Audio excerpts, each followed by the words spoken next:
Так, туғандар, ассаламу алейкум жамаат, ассаламу алейкум, құрметті достор. Жалпы бизден так маалымат каналыбыздын катталуучулары, алыстан жакындан көп жактан мекендештер. Ноокат шаарынан салам айтамын баарыңыздарга.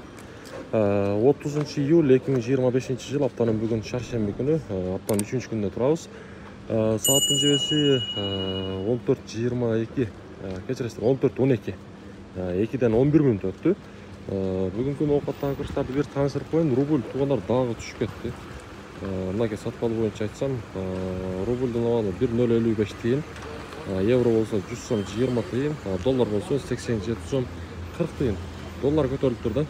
Мынакей Капитал банкта дагы курстар мына ушундай. Рубль 1,055 тыйын. Так, тугандар эми акча алмаштыруу жерди дагы көрсөтүп коеюн. Рубльдун абалы бул жакта 1,050 тыйын, доллар 87,30. Акча алмаштыруу жерде дагы бирок 5 тыйынга төмөнүрөөк. Азия банкта дагы мынакей рубльдун абалы 1,055 тыйын, доллар 87 сом 30 тыйын, евро болсо 100 сом 5 тыйын боюнча турат. Кийинки акча алмаштыруучу жерде дагы эле мынакей рубль 1,050 тыйын.